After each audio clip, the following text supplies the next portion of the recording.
At buksan po natin ang ating mga banal na kasulatan at tayo po ay patuloy na mag-aaral sa unang Korinto, Kapitulo 3. Tayo po ay sa 10 at basahin na po natin hanggang sa 23. Kaya dito po ay sinasabi sa talatang 10, ayon sa biyaya ng Diyos na ibigay sa akin, na tulad sa matalinong tigapayo ay nilagay ko ang pinagsasaligan, at iba ang nagtatayo sa ibabaw nito. Ngunit ingatan ng bawat tao kung paano ang pagtatayo niya sa ibabaw nito. Sapagkat sino man ay hindi makapaglalagay ng ibang pinagsasaligan, kundi ang nalalagay na ito'y si Kristo Jesus. Datapwat kung ang sino man ay magtatayo sa ibabaw ng pinagsasaligan ng ito, ulitin ko po. Datapwat kung ang sino man ay nagtatayo sa ibabaw ng pinagsasaligang ito, ng ginto, pilak, mga mahalagang bato, kahoy, tuyong dayami, ang gawa ng bawat isa'y mahayag, sapagkat ang araw ang magsasaysay, sapagkat sa pamamagitan ng apoy ay inihahayag, at apoy rin ang susubok sa gawa ng bawat isa kung ano yaon. Kung ang gawa ng sinuman ay manatili na kanyang itinayo sa ibabaw niyaon, siya'y tatanggap ng kagantihan. Ngunit ang gawa ng sinuman ay kung ang gawa ng sinuman ay masunog, ay malulugi siya. Ngunit siya sa kanyang sarili ay maliligtas, gayunmay tulad sa pamamagitan ng apoy. Hindi ba ninyo nalalaman na kayo'y templo ng Diyos at ang Espiritu ng Diyos ay nananahan sa inyo? Kung gibain ng sinuman ang templo ng Diyos, siya igigiba ng Diyos, sapagkat ang templo ng Diyos ay banal, na ang templong ito ay kayo. Sino may huwag magdaya sa kanyang sarili, kung ang sino man sa inyo ay nag-iisip na siya ay marunong sa kapanahonang ito, ay magpakamangmang siya upang siya ay maging marunong. Sapagat ang karunungan ng Diyos, sapagat ang karunungan ng sanlibutan ito ay kamangmanga sa Diyos, sapagat nasusulat, hinuhuli niya ang marurunong sa kanilang katusuhan. At muli nalalaman ng Panginoon ang pangatawiran ng marunong na pawang walang kabuluhan. Kaya't huwag ipagmapuri ninuman sa mga tao, sapagkat ang lahat ng mga bagay ay sa inyo. Kahit si Pablo, kahit si Apolos, kahit si Cephas, kahit ang sanlibutan, kahit ang buhay, kahit ang kamatayan, kahit ang bagay na kasalukuyan, kahit ang mga bagay na darating, lahat ay sa inyo. At kayo kay Kristo at si Kristo ay sa Diyos. Kaya ito po ang ating pagbubulay-bulayin sa hapong ito.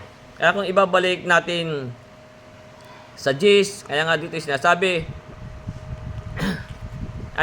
tapos uli natin ng 9, kaya nga sabi dito sa 9, sapagkat kayo ay mga kamanggagawa ng Diyos, kayo ang bukid ng Diyos. Tayo po ang mga kamanggagawa ng Diyos, tayo po ang bukid ng Diyos, ang gusali ng Diyos. Kaya sabi dito sa 10, ayon sa biyaya ng Diyos na ibigay sa akin, na tulad sa matalinong tigapayo ay lagay ko ang pinagsasaligan, at iba ang nagtatayo sa ibabaw nito. Ngunit ingatan ng bawat tao kung paano ang pagtatayo niya sa ibabaw nito. Kaya sabi sa 11, sapagkat sino man ay hindi makapaglalagay ng ibang pinagsasaligan, kundi ang nalalagay na ito'y si Kristo Jesus. Kaya sa ating pong paglakad sa pananampalataya, ay tayo po huwag nang maglagay ng iba pang kinasasaligan ng ating kaligtasan, ng ating pananampalataya. Sapagkat, yung nga po sabi sa 11, sapagkat sino man ay hindi na makapaglalagay ng ibang pinagsasaligan, kundi ang nalalagay na, yung nga po ang ating pinagsasaligan ng ating kaligtasan, na ito'y si Kristo Jesus. Siya po ang ating pag-asa sa kalwalhatian. Kung tayo po maglalagay pa ng ibang pinagsasaligan ng ating pananampalataya, ng ating pagkaligtas, yan po ang sabi nga dito, yan po lahat ay dadaan sa apoy. Kaya nga, ang sabi nga sa atin dito sa Efeso Kapitulo 2, tayo po huwag nang maglalagay ng ibang pinagsasaligan, sapagkat ang ating pong pinagsasaligan ay ang ating Panginoon sa Kristo. Dito po sa Efeso Kapitulo 2, sabi sa talatang 20, nasabi nga sa dito, sinasabi, sa mga ito sa ibabaw ng kinasasaligan ng mga apostol, nga po yung mga ibang pinagsasaligan ng mga apostol, sabi, sa mga tinayo sa ibabaw ng kinasasaligan ng mga apostol at ng mga propeta, sabi, na si Kristo Jesus din ang Pangulong bato sa panulok. Siya nga din ang mga propeta po at saka po ang mga apostol, ayun din po ang kanilang pinagsasaligan, ayun pong ating Panginoon Kristo. Kaya sabi na si Kristo din ang Pangulo sa panulok. Sabi, nasa kanya ang buong gusali. Tayo po yung sabi po sa atin dito sa 3:9, tayo ang gusali ng Diyos. Kaya nga sabi, kung tayo ang gusali ng Diyos, sabi sa 21, 21 ng Efeso, nasa kanya ang buong gusali, tayo po na nakalapat na mabuti, ay lumalago upang maging isang templong banal sa Panginoon. Tayo po ay magiging isang templong banal sa Panginoon. Kaya nga po, tayo po ay huwag nang maghanap ng iba pang pagsasaligan ng ating pananampalataya, ng ating kaligtasan. Nasabi nga sa 22, nasa kanya itinayo naman kayo, tayo po itinayo, upang maging tahanan ng Diyos sa Espiritu. Tayo po ang kanyang tahanan sa Espiritu. Kaya nga, tayo po yung magiging templong banal, tayo ang bahay ng Diyos. Kaya nga, ang sabi nga po dito sa Mateo, na tayo po ay natatayo sa ibabaw ng bato. Ang sabi po sa Mateo, sa 7, sa 24, sabi, kaya't ang bawat dumirinig, yung pong dumirinig, sabi, kaya't ang bawat dumirinig ng aking salita at ito'y ginaganap, ito po yung tumatalim, sumusunod, ay matutulad sa isang taong matalino na itinayo ang kanyang bahay sa ibabaw ng bato. Tayo po ay gusali, tayo po ang bahay ng Diyos. Na tayo ang buong nakalapat na mabuti. Kaya nga sabi sa 25, at lumagpak ang ulan, at bumaha at humihip ang hangin, at hinampas ang bahay na yaon, at hindi nabagsak, sapagkat natatayo sa ibabaw ng bato. Sino po yung bato? Ito po yung ating Panginoon Kristo. Diyan po ang ang ating pinagsasaligan. Tayo po nasa ibabaw ng isang bato.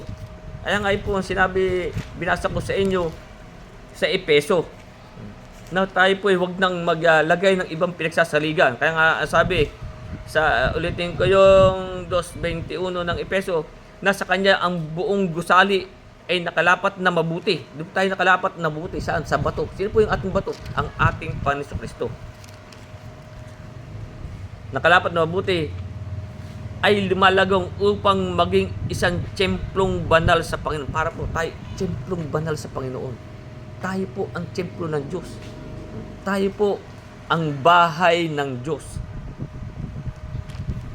Kaya ulitin ko yung ating ituloy natin sa 12, ulitin ko yung 11, ulitin natin sa 12 at saka 13, sabi, sapagkat sino may hindi makapaglalagay ng ibang pinagsasaligan, hindi na po tayo maglagay ng ibang pinagsasaligan, kundi ang nakalagay na po. Sino po yun? Sabi, na ito'y si Kristo. Kaya nga sabi sa 12 at 13, tatapat kung ang sino may nagtatayo sa ibabaw ng pinagsasaligang ito, ng ginto, pilak, mga mahalagang bato, kahoy, tuyong dayami. Sabi, ang gawa ng bawat isa'y mahayag. Ay po maglalagay pa ng ibang pinagsasaliga. Sabi, ang gawa ng bawat isa'y mahayag, sapagkat ang araw ang magsasaysay, sapagkat sa pamamagitan ng apoy ay inihahayag, at apoy rin ang susubok sa gawa ng bawat isa kung ano yaon. Kung ang ating Panginoon ang ating pinagsasaligan, hindi na po tayo dadaan na sa apoy. Na sabi, ang apoy rin ang susubok sa gawa ng bawat isa kung ano ito. Kaya nga po tayo ay hindi na tayo dapat maglagay ng ipinagsasaligan. Yan po tayo tatay sa ng pinagsasaligan sa ibabaw na nakalagay na, yan po'y dadaan sa apoy. Sapagkat ang sabi nga po sa atin, ang Diyos po, ang ating pong Diyos ay isang apoy na mamumugnaw. Nasabi nga po sa Hebreo 12:29, yan po ay susubukin pa po ng Panginoon. Yung mga naglalagay pa sa ibabaw ng ibang pinagsasaligan. Sabi nga po sa 12:29, Sapagkat ang Diyos din ay isang apoy na mamumugnaw. Kaya para yung ating gawa ay hindi na dadaan sa apoy, huwag na po tayo maglagay ng ibang pinagsasaligan. Lalo na sa ating kaligtasan, sa ating pananampalataya. Sapagkat yan po ang sabi nga po, ang gawa ng bawat isa ay mahahayag. Mahayag din po tayo Nasabi nga po sa Ecclesiastes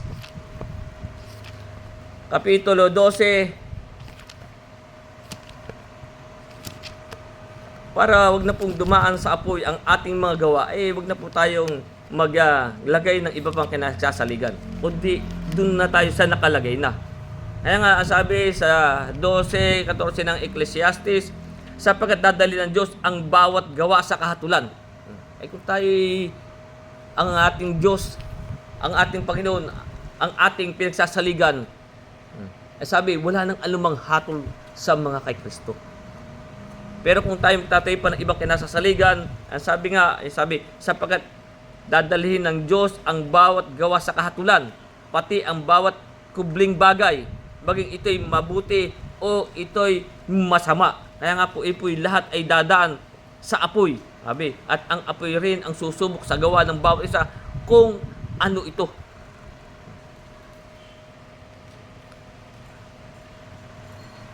Kaya sapagkat ang Diyos po ang nakakasaliksik ng ating puso at pag-iisip.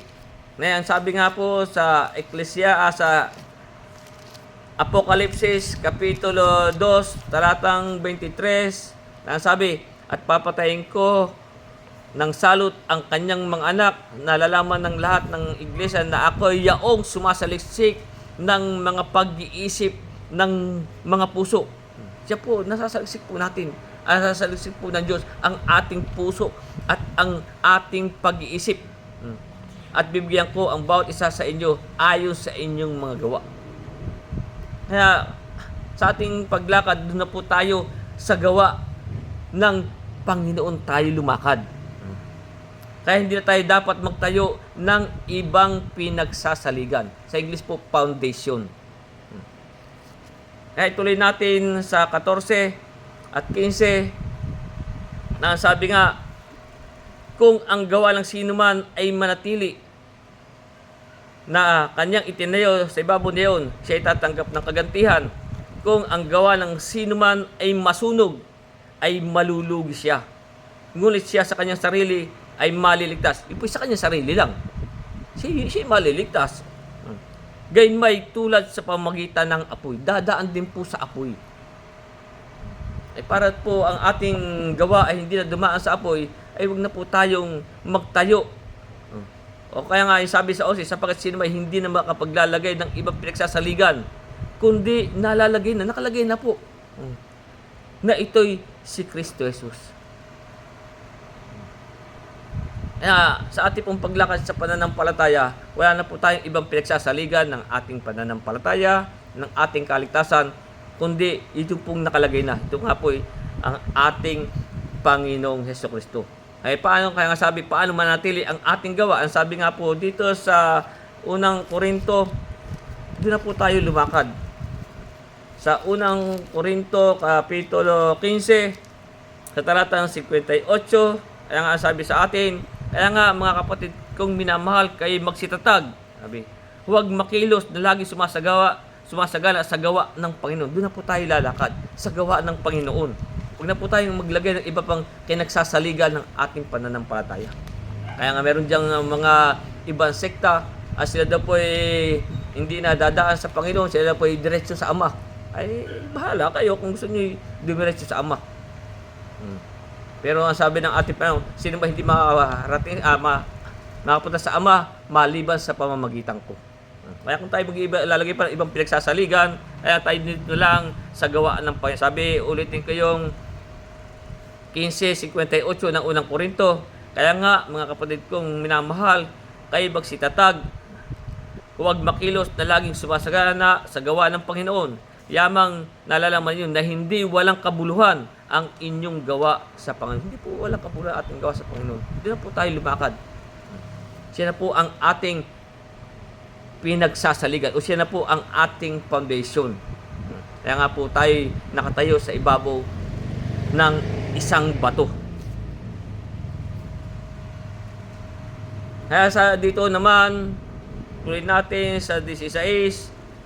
Kaya nga, ang sabi nga po dito, hindi ba kayo nalalaman na kay templo ng Diyos? Tayo po'y templo ng Diyos.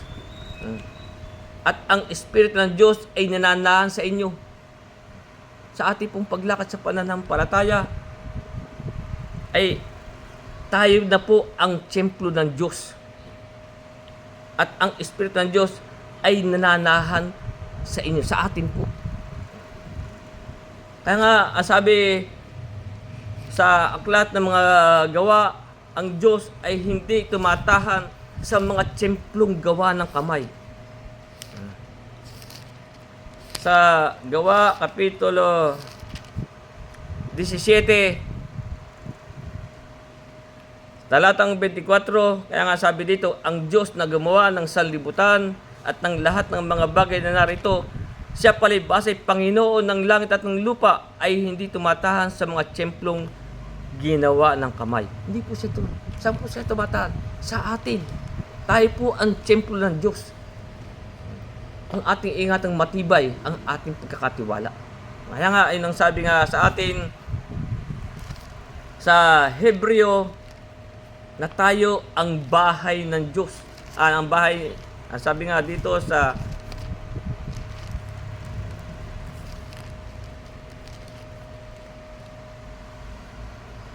sa Hebreo 3, talatang 6, kaya nga sabi dito, tapos si Kristo, gaya ng anak ay puno sa bahay niya, na ang bahay niya ay tayo. Kung ating iingatang matibay ang ating pagkakatiwala at pagmamapuri sa pag-asa hanggang sa katapusan. Yung ating pong iingatang matibay, yung pong ating pagkakatiwala sa Kanya. Na tayo doon po, siya po ang ating pinagsasaligan. Tayo po ang bahay ng Diyos. Tayo po ang gusali ng Diyos.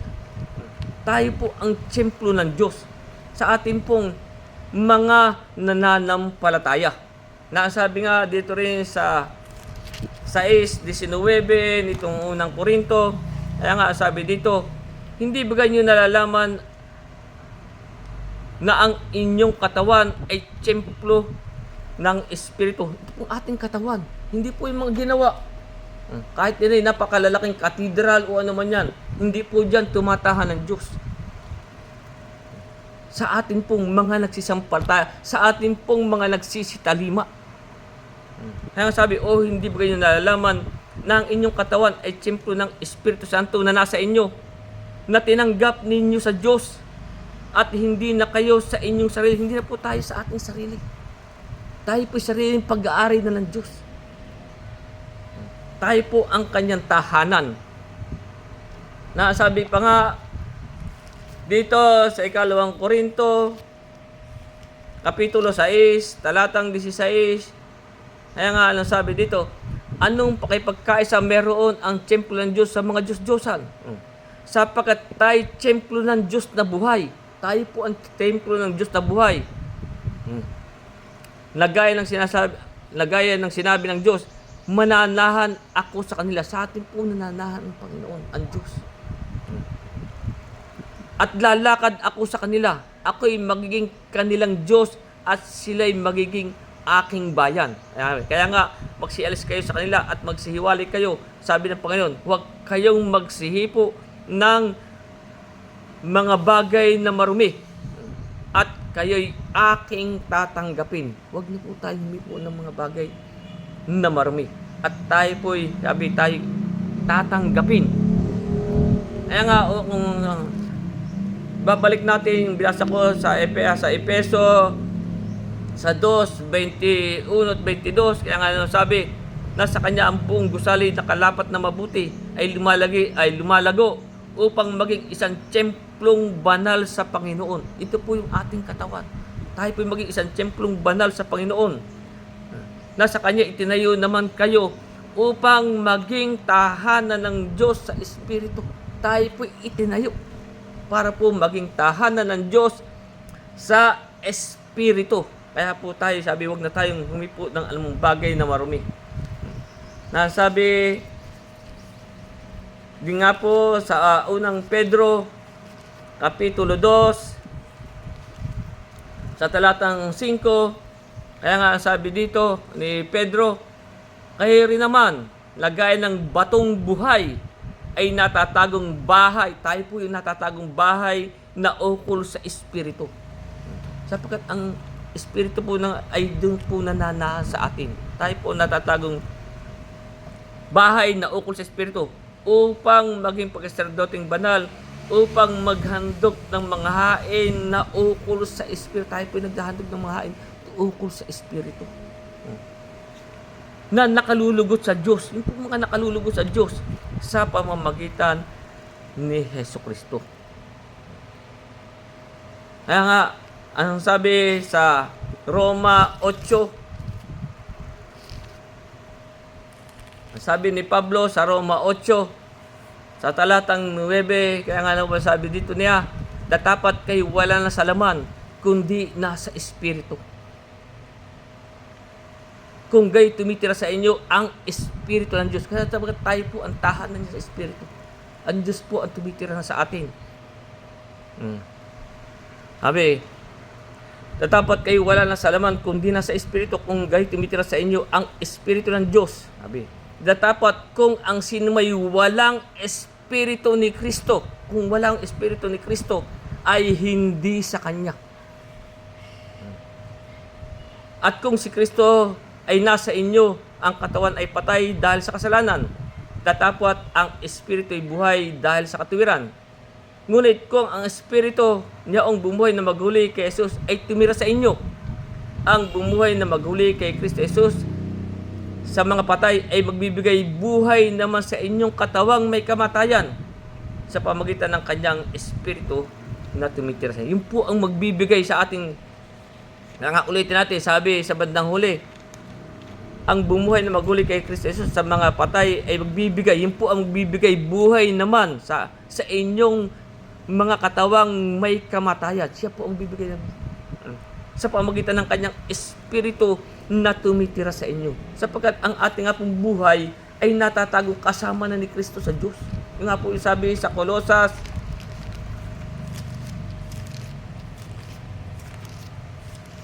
sa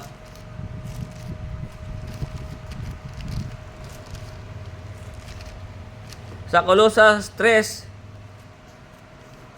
talatang 3, kaya nga sabi, sapagkat kayo nang matay na at ang inyong buhay ay natatagong kasama ni Kristo sa Diyos. Pagka si Kristo na ating buhay ay mahayag, sabi, ay mahayag nga rin kayong kasama niya sa kaluwalhatian. Sapagkat yung nga po ang sabi niya, ang bumuhay na maghuli kay Kristo sa mga patay ay magbibigay buhay naman sa inyo. Yun po ang magbibigay buhay sa ating, sa inyong mga katawang may kamatayan sa pamamagitan ng Kanyang Espiritu na tumitira sa inyo. Yun po ang tumitira sa atin. Kaya nga po tayo'y mag-iingat sa ating mga lakad. Baka tayo ay sumuway. Sapagkat kung tayo susuway sa Kanyang mga utos, ay hihiwalay po sa atin ang Espiritu ng Diyos.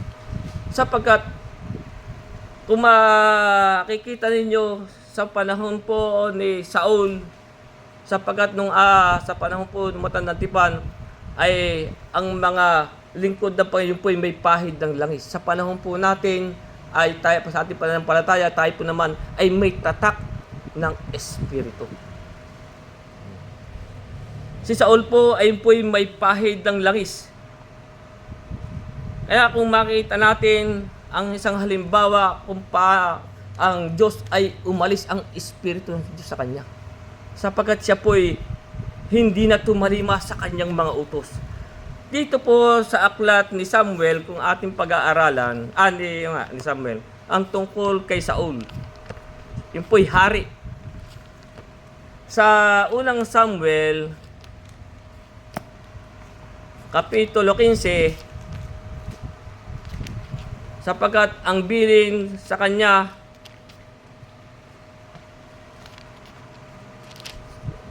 ng Diyos sa talatang 11, ang sabi ganito. Sa 11, ito kasi ang po dito ay si Samuel. Si Samuel po ay po'y propeta. Sabi. 15:11 sabi. Ikinalulungkot ko na aking ilagay na hari si Saul, sabi sa Diyos. Sapagkat siya'y tumalikod na hindi sumunod sa akin. Kaya ako tayo po'y templo ng Diyos at tayo hindi tutupad. Hindi susunod. Magagaya po tayo kay Saul, sabi. Ikinalulungkot ko na aking ilagay na hari si Saul sapagkat siya'y tumalikod na hindi sumunod sa akin at hindi tinupad ang aking mga utos, sabi. At si Samuel ay nagalit at siya'y dumating sa Panginoon sa buong gabi. Dito sa 19 para short story na ang sabi nga dito ni Samuel kay Saul sa 15:19 sabi, bakit nga hindi mo sinunod ang tinig ng Panginoon? Sabi, kundi ikaw ay dumaluhong sa panalamsam at ikaw ay gumawa ng masama sa paningin ng Panginoon. Kaya nga, kung tayo po ay tutulad kay Samuel, tayo hindi susunod. At kung tayo templo ng Diyos, tayo tahanan ng Diyos, ano po ang nangyari kay Samuel? Ang nangyari kay Saul, dahil siya ay hindi niya sinunod ang tinig ng Panginoon at hindi sumunod sa kanyang mga utos. Kaya nga sabi dito sa Samuel 16, talatang 14, ano ang nangyari kay Saul? Sabi, ang espiritu nga ng Panginoon ay humiwalay kay Saul. Kaya kung tayo po'y hindi tatalima at susunod, ganyan di po mangyayari sa atin. Tayo po'y templo ng Diyos. Tayo po'y tahanan ng Diyos. Kaya sabi, ang espiritu nga ng Panginoon ay humuwali kay Saul at isang masamang espiritu na mula sa Panginoon ay bumagbag sa kanya. Kaya nga, yun ang sabi sa atin dito sa ay bumagabag sa kanya. Ulitin ko po yung 14. Ang espiritu nga ng Panginoon ay humuwali kay Saul at isang masamang espiritu na mula sa Panginoon ay bumagabag sa kanya. Kaya nga, yun nga ang sinasabi sa atin dito, sabi nasa ko sa inyo, sa 2 Korinto 6:16. Kaya nga, ano sabi sa atin ito? Anong pakipagkasa meron ang templo ng Diyos sa mga Diyos-Diyosan? Sapagkat tayo templo ng Diyos na buhay. Sabi, gaya ng sabi ng Diyos, mananahan ako sa kanila at lalakad ako sa kanila. Ako'y magiging kanilang Diyos, sila'y magiging aking bayan. Sabi sa 17, kaya nga, magsialis kayo sa kanila at magsihiwalay kayo, sabi ng Panginoon. Huwag kayong magsihipo ng bagay na marumi at kayo'y aking tatanggapin. Ay kung tayo po'y hindi tatalima, tayo hindi susunod sa kanyang mga utos, matutulad tayo kay Saul na humiwalay. Sabi, ang Espiritu ng Panginoon ay humiwalay kay Saul. Tayo po'y tahanan ng Diyos Espiritu. Kaya nga, kung ibabalik natin sa 8:9 na sabi, datapat kayo wala sa laman kundi nasa Espiritu, kung kayo tumitira sa inyo ang Espiritu ng Diyos. Datapat kung asin may walang Espiritu ni Kristo, siya'y hindi sa Kanya. Kung himiwalay sa atin, hindi na tayo sa Kanya. Kung patuloy tayong hindi tatalima, tayo na po ang tahanan ng Diyos sa Espiritu.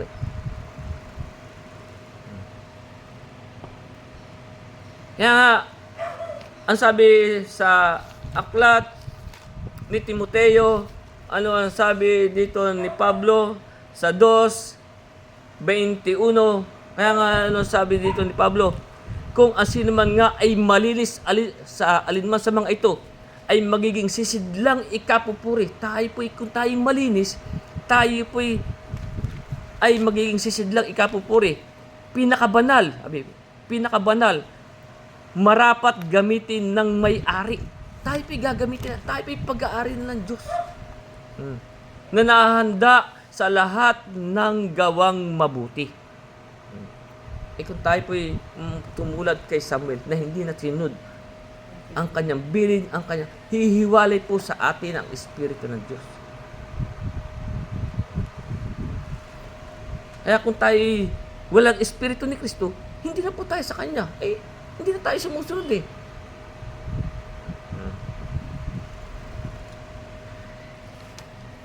Kaya nga, yun ang sabi sa ating pinag-aaralan, hindi ba kayo nalalaman na kayo templo ng Diyos at ang Espiritu ng Diyos ay nananasa sa inyo?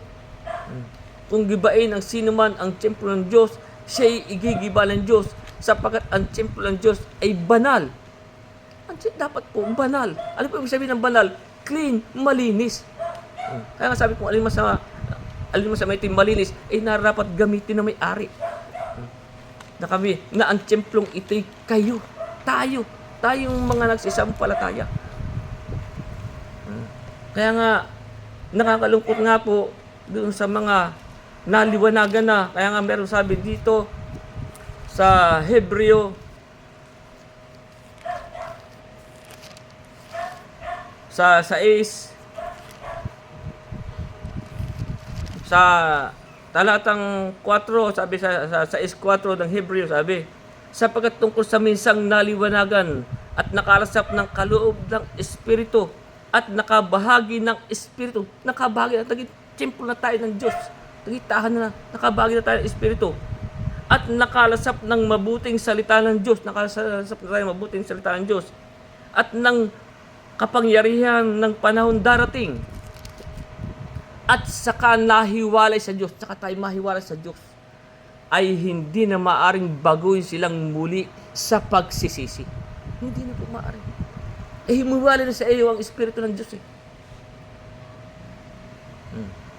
Saka nahiwalay sa Diyos, ay hindi na maaring baguhin silang muli sa pagsisisi. Yamang kanilang ipinapakong muli sa ganang kanilang sarili ang anak ng Diyos at ilalagay na muli siya sa hayag na kahihiyan. Meron pong kasalanang ikamamatay at meron pong kasalanang hindi ikamamatay. Yun po pwede pa rin mabago. Yun po yung mga nalilihis lang. Pero kung tayo, ang sabi nga sa atin, sapagkat tungkol sa minsang naliwanagan na tayo at nakalasap na ng kaloob ng kalangitan at nakabahagi ng Espiritu Santo. Tayo naging tahanan ng Diyos sa Espiritu. Tayo naging templo ng Diyos. At saka tayo mahihiwalay. Kaya nga, yun po sinasabi sa 2 Pedro, Kapitulo 2, talatang 21, sabi ni Pedro, sapagkat magaling pa sa kanila ang hindi nakakilala ng daan ng katiwiran. Dapat magaling pa sa kanila hindi nakakilala ng daan ng, ano po yung katiwiran? Nung pananampalataya. Sapagkat magaling pa sa kanila ang hindi nakakilala ng daan ng katiwiran. Kaysa pagkatapos na makilala ito'y tumalikod sa banal na utos na ibinigay sa kanila. At saka ba tayo tatalikod? Tulad nga po, si Haring Saul.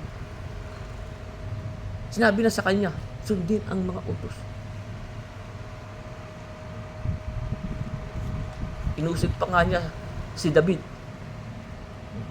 Kaya kung tayo hindi na tumatalima sa Diyos, ganyan din po mangyayari sa atin. Hihiwalay po sa atin ang Espiritu ng Diyos. Tayo na po ang kanyang tahanan. Tayo po ang templo. Tayo ang bahay ng Diyos. Hindi nga po siya tumataas sa mga templong ginawa ng kamay. Kaya nga, nasabi sa atin, hindi ba kayo nalalaman na kayo templo ng Diyos? At ang Espiritu ng Diyos ay nananahan sa inyo. Kung gibain ng sino man ang templo ng Diyos, siya'y igigiba ng Diyos sapagkat ang templo ng Diyos ay banal, na ang templong ito'y kayo, tayong mga nagsisampalataya, tayong mga tumatalima. Kaya nga, ito pong Espiritu Santo, yun po ibinibigay lang, like binabasa sa inyo, sa mga nagsisitalima sa Kanya. Ito po doon sa tumatalima. Kung tayo po hindi natatalima, hihiwalay po sa atin. Dahil nga po sabi sa Gawa 5:32, na kami ay mga saksi ng mga bagay na ito, gayon din ang Espiritu Santo na siyang ibinibigay ng Diyos sa nagsisitalima sa Kanya. Ito po doon sa mga tumatalinga. Kaya tayo po'y patuloy sa kasakdalan. Huwag na nating, hindi na po yung, katulad ng binasa natin sa Hebreo.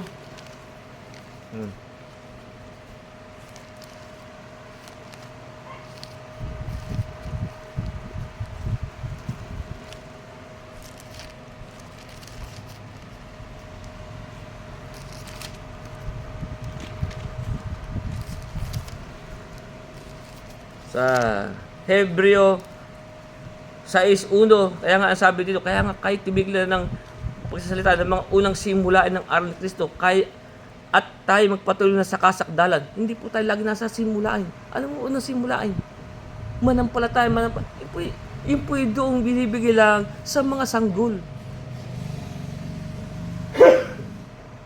Ang sabi tayo magpatuloy na sa kasakdalan. Na huwag natin ilagay na muli ang pinagsasaligan ng pagsisisi sa mga patay na gawa ng pananampalataya sa Diyos. Lagi bang sasabihin sa atin, tayo nangahugasan na, tayo binangal na, inaring ganap na tayo. Ipinatawad sa atin ang ating mga kasalanan. Saka ba tayo babalik pa doon? Naalaman na natin na tayo templo ng Diyos. Na tayo po'y magpapatuloy na sa kasakdalan. Hindi na po natin ilagay sa mga patay na gawa. Yan pong mga, hindi na po tayo lalakad sa mga gawaan ng laman. Sapagkat yung pong mga salaman ay sabi hindi tumatanggap ng Espiritu. Ang sabi nga dito sa kalawang Korinto 2:14, sabi, ngunit ang taong ay sa laman ay hindi tumatanggap ng mga bagay ng Espiritu ng Diyos.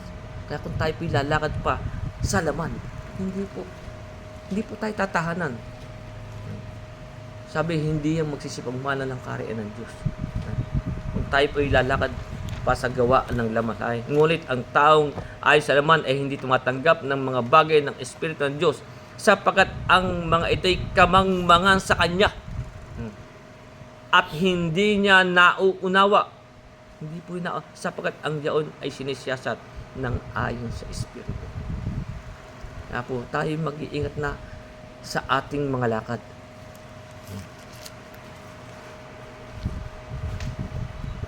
Kaya ituloy po natin sa 18 na sabi nga, ngunit huwag magdaya sa kanyang sarili, sabi. Kung ang sino man sa inyo ay nag-iisip na siya ay marunong sa kapanahonang ito, ay magpakamangmang siya upang siya ay maging marunong. Ano ibig sabihin magpakamangmang? Sapagkat nga po, ito pong salita ng krus, ito po'y kamangmangan sa kanila. Kaya nga sabi, huwag magdaya. Sino may huwag magdaya sa kanyang sarili? Kung ang sino may nag-iisip na siya'y marunong sa kapanahon ng ito, ay magpakamangmang siya upang siya'y maging marunong. Sapagkat yan pong mga marunong, yan po'y mga mangmang sa Diyos.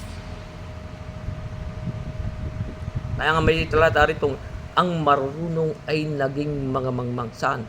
Sa salita po, sa salita ng krus. Sapagkat ito nga po'y kamangmangan sa kanila. Kaya nga sabi nga po sa Galacia sa stress,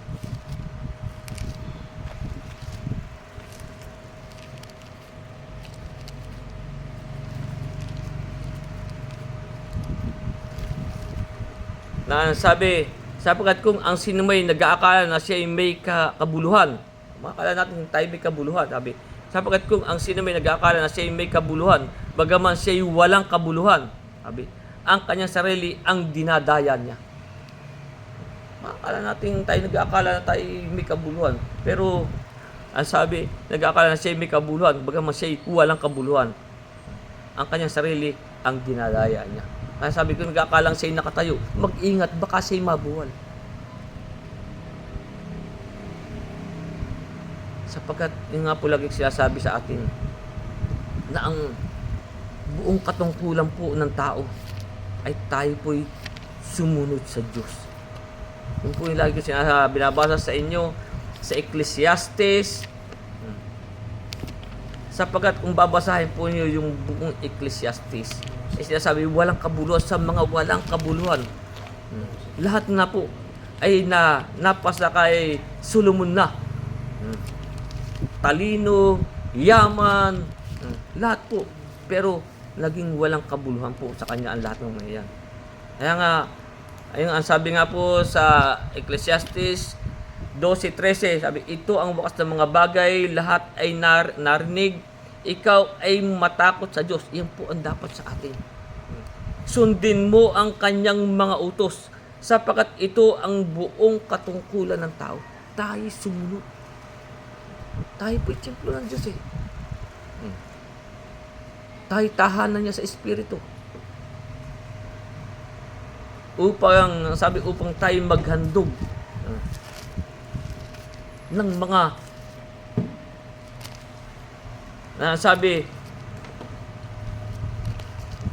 ulitin kayo rin naman ay gaya ng batong buhay sa 1 Pedro 2:5, kayo rin naman ay gaya ng batong buhay na natatagong bahay na ukol sa Espiritu, upang maging pagkaserdoting banal, upang maghandog ng mga haing na ukol sa Espiritu. Tayo po maghahandog ng mga haing na ukol sa Espiritu, na nakalulugod sa Diyos. Yun pong nakalulugod sa pamamagitan ni Jesucristo. Kaya tayo po'y huwag magdaya sa ating sarili. Nasabi pa nga po sa 1 Korinto, Kapitulo 8, talatang 2, sabi 8:2 ng 1 Korinto, kung ang sino may nag-aakala na siya may nalalamang anuman, nag-aakala siya may nalalamang anuman, ay wala namang nalalaman gaya ng narapat niyang maalaman. Kaya nga, huwag po tayong magdaya sa ating sarili. At dito rin, kaya sinasabi, sino may huwag magdaya sa kanyang sarili, kung ang sino may sa inyo nag-iisip na siya'y marunong sa kapanahon ng ito, ay magpakamangmang siya upang siya'y maging marunong. Na igay natin uli sa 1 Korinto 1:27. Kaya nga ang sabi dito ni Pablo sa 1:27 ng 1 Korinto, sabi, kundi pinili ng Diyos ang mga bagay na kamangmangan ng sanlibutan upang hiyain niya ang marurunong.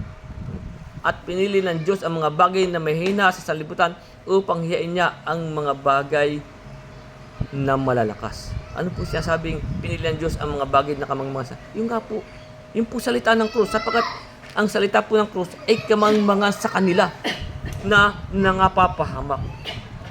Ito po tinutukoy nilang kamangmangan.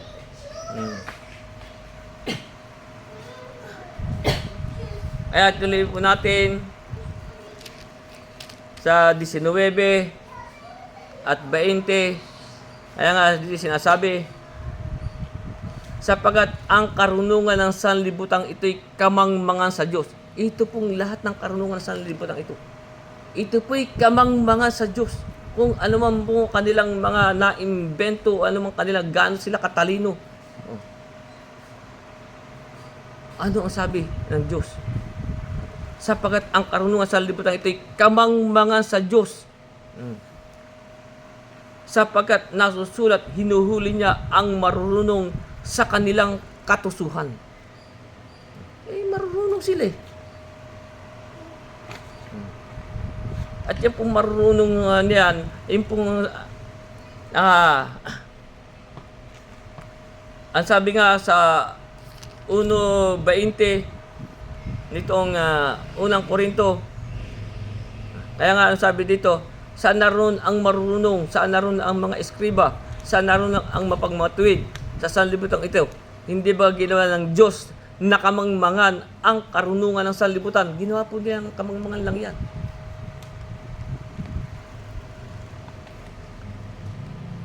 Kaya nga may talata dito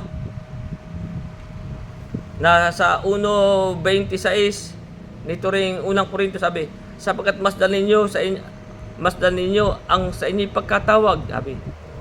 Mga kapatid, hindi ang maraming marurunong ayon sa laman, sabi. Hindi ang maraming may kapangyarihan, hindi ang maraming mahal na tao ang mga tinawag. Wala po, hindi po marami. Meron po tinatawag din dyan, pero po hindi marami. Sapagkat karamihan po dyan ay ang salita po ng cross ay kamangmangan sa kanila.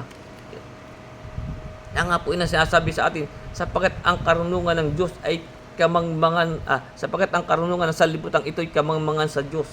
Sapagkat nasusulat, inuhuli niya ang marurunong sa kanilang katusuhan. May sabi pa nga rin po sa aklat ni Job sa Kapitulo 5,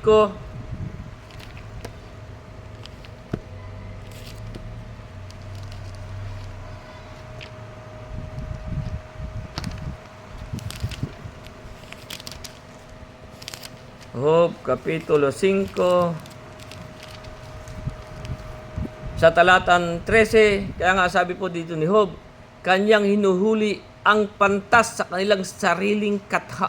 Ito yung mga pantas, yun po yung marunong. Kanyang hinuhuli ang pantas sa kanyang sariling katha, at ang payo ng suwail ay mapapariwara. Kung paano pa tayo ito makikinig sa payo ng mga suwail, ay mapapariwara. Kaya nga po yun, hinuhuli ng Diyos. Kaya nga sabi niya, nalalaman ng Panginoon ang pangatuwiran ng marunong na pawang wala pong kabuluhan. Meron pa rin pong sinasabi sa aklat ng mga awit sa Kapitulo 54, 94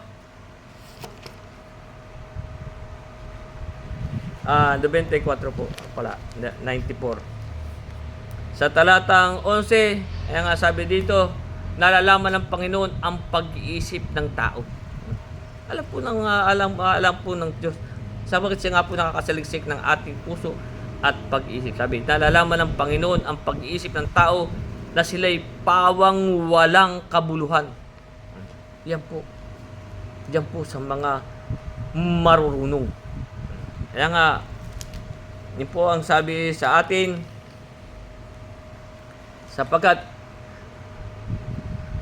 ang karunungan ng sanlibutan ito'y kamangmangan sa Diyos, sapagkat nasusulat, hinuhuli niya ang marunong sa kanilang katusuhan, at muli nalalaman ng Panginoon ang pangangatuwiran ng marurunong na pawang walang kabuluhan. Yung nga po, binasa natin sa 94:11. Yung mga pangangatuwiran, wala pong kabuluhan. Sapagkat ang salita ng krus ay kamangmangan sa kanila. Kaya nga, may sabi dito sa aklat, kaya nga, itutuloy natin sa 21, sabi, kaya't huwag ipagmapuri ninuman sa mga tao. Kaya tayo huwag magmamapuri.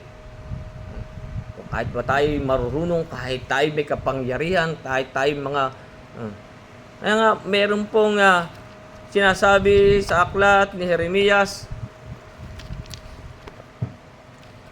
sa Kapitulo 9,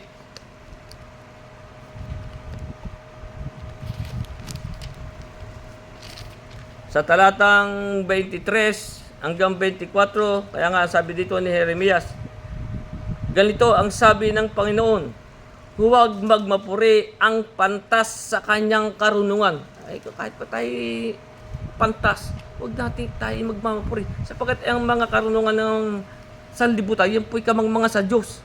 Sabi, ganito ang sabi ng Panginoon, huwag magmapuri ang pantas sa kanilang karunungan, o magmapuri man ang kapangyarihan sa kanyang kapangyarihan, ang makapangyarihan sa kanyang kapangyarihan. Lalo po yung mga may kapangyarihan.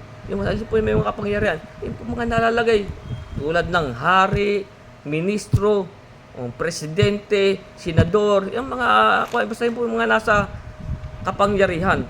Kaya sabi, ganito ang sabi ng Panginoon, huwag magmapuri ang pantas sa kanyang karunungan, o magmapuri man ang kapangyarihan sa kanyang kapangyarihan.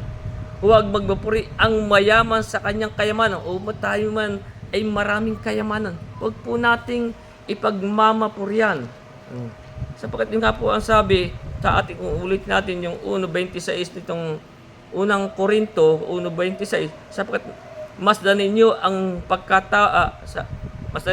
sa inyong pagkatawag, mga kapatid, hindi ang maraming marunong ayon sa laman, hindi ang maraming may kapangyarihan, ito po yung mga nasa katungkulan, hindi ang maraming mahal na tao, ito po yung mga mayayaman, ang mga tinawag. Kaya kung tayo na may mga hindi natin ipagmamapurihan, sabi, ulit natin yung 9.23, ganito ang sabi ng Panginoon, huwag magmapuri ang pantas sa kanyang karunungan o magmapuri man ang kapangyarihan sa kanyang kapangyarihan. Huwag magmapuri ang mayaman sa kanyang kayamanan. Sabi sa 24, kundi magmapuri sa ganito. Saan po tayo magpapuri? Kundi magmapuri sa ganito, ang lumuluhati na na kanyang nauunawa. Hindi po tayo kung ating ito nauunawa. Sabi, kundi magmapuri sa ganito, ang lumuluhati na kanyang nauunawa at kanyang nakikilala ako. Sino? Ang Diyos. Yun po ang ating ipagmamapuri. Sabi, at kanyang nakikilala ako na ako ang Panginoon na nagsasagawa sa lupa ng kagandahang loob, kahatulan at katuwiran. Sapagkat sa mga bagay na ito ay nalulugod ako, sabi ng Panginoon. Pero kung tayo may karunungan, may kayamanan, may kapangyarihan, huwag natin ipagmamapurihan. Hindi ang maraming marunong, hindi ang maraming may kapangyarihan, hindi maraming mahal na tao ang mga tinawag.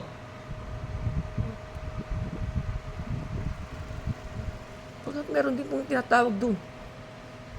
Pero hindi po marami sa kanila sapagkat karamihan po sa kanila, ang salita ng krus ay kabangmangan sa kanila.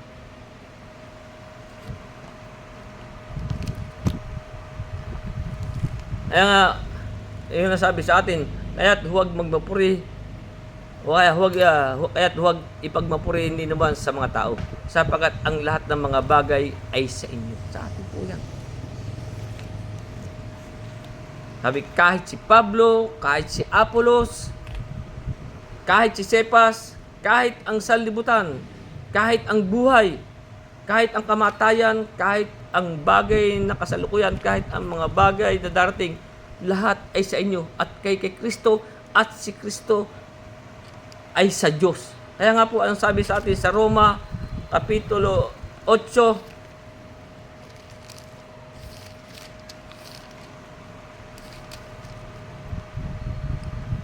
sa talatang 38, kaya nga sabi dito, sapagkat ako'y naniniwalang lubos, sabi, na kahit ang kamatayan man, kahit ang buhay, kahit ang mga anghel, kahit ang mga pamunuan, kahit ang mga bagay na kasalukuyan, kahit ang mga bagay na darating, kahit ang makapangyarihan, sabi, kahit ang kataasan, kahit ang kababaan, kahit ang alinmang ang ibang nilalang, ay hindi makapaghihiwalay sa atin sa pag-ibig ng Diyos. Hindi po makapagpapahiwalay sa atin sa pag-ibig ng Diyos na nasa kay Kristo Jesus na Panginoon natin. Kaya nga kung yan po dumarating sa atin, kaya nga sabi sa atin sa 35, sino ang maghiwalay sa atin sa pag-ibig ni Kristo? Kapighatian, dumarating sa atin ng kapighatian, o kahapisan, o pag-uusig, o ang kagutom, o ang kahubaran, o ang pangalib, o ang tabak. Hindi na po tayo mahihiwalay dyan. Yan po, kaya nga sabi sa atin, kahit ang mga bagay na kasalukuyan, kahit ang mga bagay na darating, lahat ay sa inyo. At hindi na po tayo mahihiwalay dyan sa pag-ibig ni Kristo. Sapagkat tayo na po ang templo ng Diyos. Tayo po ang bahay ng Diyos. Pagka si Kristo nating buhay mahayag, mahayag din tayo kasama niya sa kaluwalhatian. Basta lang po, tayo tatalima sa Diyos. Tayo susunod sa kanyang mga utos. Baka po tayo magaya kay Haring Saul na himuwalay ang Espiritu ng Diyos sa atin. Kaya nga, hanggang dyan na po muna ang ating pag-aaral at itutuloy na po natin sa mga susunod.